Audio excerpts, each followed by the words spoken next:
안녕하세요. 화장품 창업으로 연 20억 매출을 내고 있는 깐 대표입니다.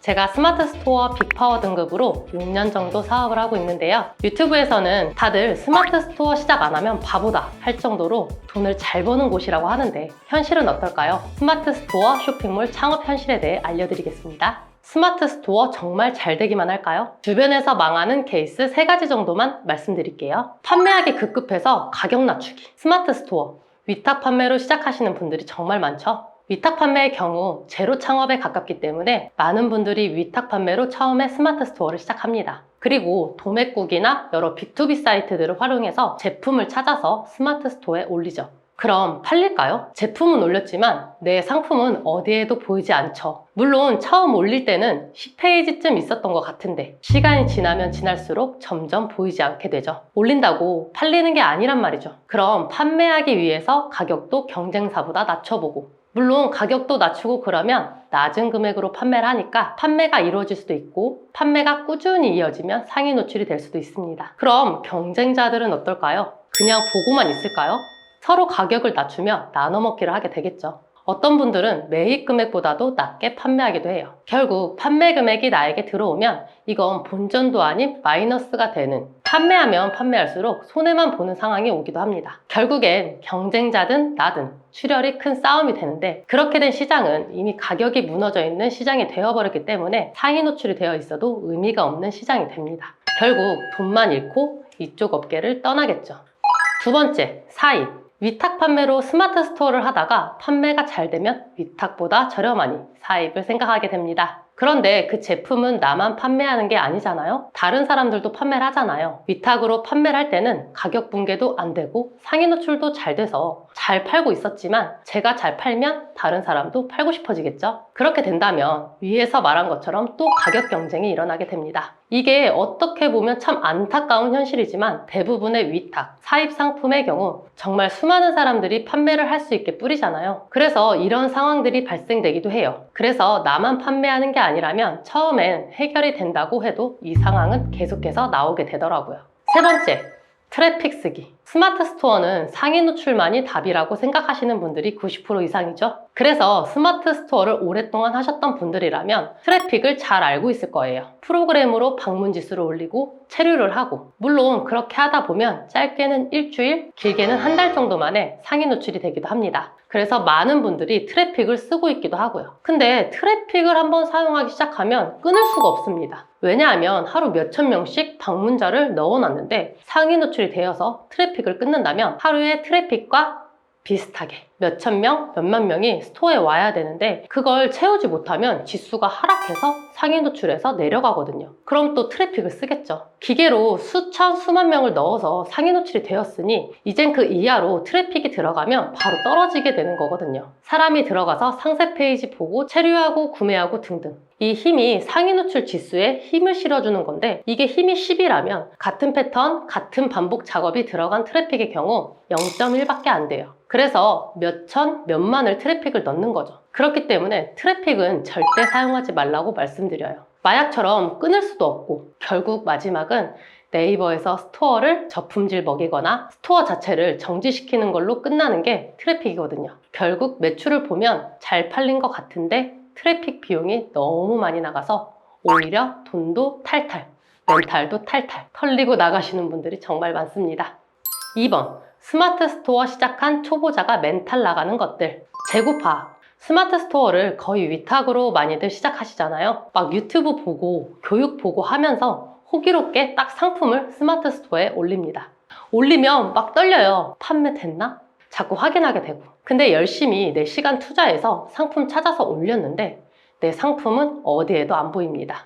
상품 더보기 눌러서 10페이지까지 넘겼는데 없어요. 그럼 네이버에 문의를 하겠죠. 근데 네이버는 노출이 되고 있대요. 근데 어디에 있는지도 모르겠고 팔리지도 않고, 그러니까 그 무울에서 거기서 그냥 그만두시는 분들도 많아요. 왜냐하면 처음 올려봤는데 판매도 안 되고 어디에 있는지도 모르니까. 한 일주일 지켜보다가 나는 여기랑 안 맞네 하면서 그만두시는 거예요. 뭘 해보지도 않고 그냥 상품만 탁 올리면 판매가 되는 줄 알고, 물론 나름 노력하신 분들은 상세 페이지도 만들어 보고 혼자 마케팅도 해보시는 분들도 계세요. 근데 마케팅이 알면 쉬운데 모르는 상태로 시작해서 블로그도 해보고, 근데 블로그 로직도 모르니까 노출이 안 되거든요. 그러면 그냥 또 멘탈 나가서 아예 이쪽은 쳐다보지도 않게 되죠. 그리고 분명 B2B 사이트에 재고가 있어서 내 스마트 스토어에 올렸는데 운 좋게 판매가 되었어요. 그래서 신나게 발주를 넣었습니다. 발주를 넣으면 이거 재고 없는데요? 연락이 옵니다. 분명 사이트에는 재고가 있는데 말이죠. 여러 명이 판매를 하기 때문에도 있지만 대부분 재고가 많이 없음에도 불구하고 재고를 높여서 올리는 분들도 있습니다. 처음엔 하나하나 판매하는 게 정말 행복한데 재고가 없어서 못 파니. 그럼 또 고객한테 취소 요청하고 문자 보내고 또 다른 상품 업로드를 해야 돼요. 팔아야 되니까요. 그럼 처음부터 다시 시작해야겠죠? 제품 찾고 스마트 스토어에 제품 올리고 팔릴 때까지 또 기다리고 그러다 보면 또 지칩니다. 아, 그냥 난 회사 다닐래. 예전으로 돌아가는 거예요. 위탁으로 스마트 스토어 시작하신 분들이 100명이라면 90명은 원래 자리로 돌아가게 돼요. 사람을 지치게 하는 요소가 정말 많기 때문이에요. 그리고 스마트 스토어를 운영하다 보면 마케팅에 빠질 수가 없죠. 결론은 마케팅을 해서 우리 제품을 알려야 판매가 되는 건데, 예를 들어 블로그를 열심히 배워서 하고 있으면 로직이 바뀌어요. 로직이 바뀌는 줄도 모르고 예전 방식으로 하고 있어요. 그러다 판매가 저조해지고 또 마케팅 교육받고 로직 바뀐 거 알고 로직 바꿔서 씁니다. 근데 알고 나서 활용하다가 또 바뀌어요. 로직은 계속해서 바뀌는데 따라가질 못해요. 왜냐하면 누가 알려주지도 않고 직접 스스로 찾아야 되니까. 그러다 보면 또 지치겠죠. 결국 계속 하다가 따라가질 못해서 매출이 100, 50, 10, 결국 0. 이땐 뭘 해도 이제 따라갈 수가 없는 거예요. 계속해서 알려주는 사람이 있거나 계속 배워야 하는데 그게 너무 어렵잖아요. 이렇게 또 예전 삶으로 돌아가시는 분들이겠죠. CS의 경우에도 위탁 판매는 쉽게 되지 않죠. 예를 들어 불량이다 라고 해서 반품은 가능하지만 통화하면서 말도 안 되는 반품을 해달라고 하시는 분들도 많아요. 저 같은 경우에는 제가 직접 제조 관리하는 거기 때문에 진상이 있으면 그냥 반품해주거든요. 왜냐하면 저의 경우에는 원자재 값만 나가는 거기 때문에 말씨름하는 게 더 효율이 떨어지기도 하고. 근데 위탁 판매는 반품을 매입한 곳에 다시 보내잖아요. 근데 불량이면 뭐 문제가 없지만 가는 도중에 깨졌거나 터졌거나 고장이 났다면 결국 내 잘못, 내가 돈을 부담해야 된다는 거죠. 근데 생각보다 위탁 상품들 중 불량이 정말 많아요. 특히 가전제품, 생필품 등. 그래서 저도 예전에 가전제품을 판매하다가 딱 300개만 팔고 CS 100건 받고 매입처랑 거래 끊고 정신적 스트레스로 그냥 안 팔래 했던 기억이 있습니다. 3번, 스마트 스토어 초보가 아니더라도 가장 많이 실수하는 부분은 마진 계산. 솔직히 스마트 스토어 하시는 분들은 순수익이 얼마인지 아시는 분들이 거의 많이 없습니다. 제품을 1만 원에 떼와서 3만 원에 판매하니까 2만 원이 남아요. 그래서 순수익이 2만 원이에요 라고 하시는 분들이 많으시더라고요. 여기에 네이버 판매 수수료도 넣어야 하는데 이게 어떻게 타고 들어오는지에 따라 수수료가 달라지기 때문에 아예 매입 금액에서 빼버리시는 분들도 많아요. 근데 이게 하루면 괜찮지만 한 달일 때 금액 차이가 정말 많이 나거든요. 저희도 그래서 서식으로 만들어서 제품별 순수익을 확인하고 있어요. 혹시 필요하신 분들이 있다면 카페에 넣어놨으니 다운받으셔서 쓰시면 됩니다. 재고의 경우는 제조를 하면 바로바로 알 수 있기 때문에 예상기간도 알 수 있고 미리 대비를 할 수 있지만 위탁의 경우는 재고 파악이 힘듭니다. 예를 들어 어제는 분명 1000개가 있었는데 오늘 보니 다른 업체에서 많이 팔려서 재고가 많이 없기도 하고요.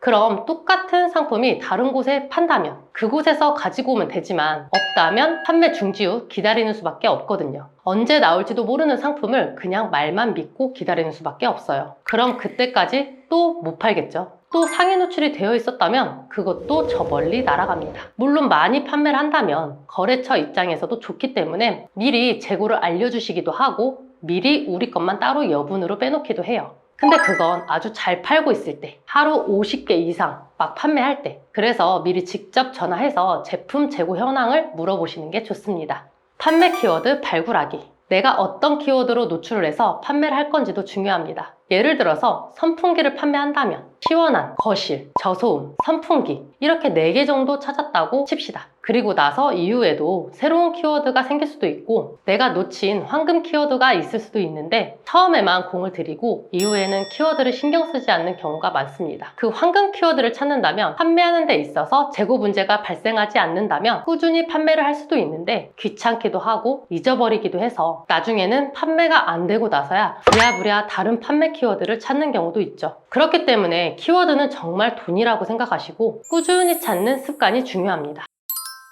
첫 번째, 마진은 무조건 50% 이상으로 팔아야 된다. 왜냐하면 최소 50% 이상이 되어야 마케팅, 제품 소싱, 인건비 등을 가볍게 할 수 있고 퀄리티를 높일 수 있습니다. 두 번째, 경쟁이 없는 카테고리를 찾아서 들어가라. 내가 들어갈 카테고리의 상위 제품들을 이길 자신이 없다면 세부 키워드부터 들어가는 것을 추천합니다. 아니면 키워드 먼저 찾은 후 판매할 제품을 찾는 것도 좋습니다. 시장이 아주 작아 보이는 시장도 괜찮고요. 시장이 작아 보여도 판매 키워드를 확장시키면 판매가 이루어지고 상위 노출이 가능해지며 여러 키워드로 확장시키면서 판매 루트를 늘리는 것도 좋습니다. 또한 내가 직접 시장을 개척하는 것도 좋습니다. 저는 예전에 어떤 질병에 대해 알아보다가 그 질병에 대한 키워드는 높은데 판매되는 제품이 비누와 영양제밖에 없었습니다. 그렇기에 저는 그 질병의 효과가 좋다고 알려진 성분으로 패치를 만들었고 새로운 이름을 붙여주었습니다.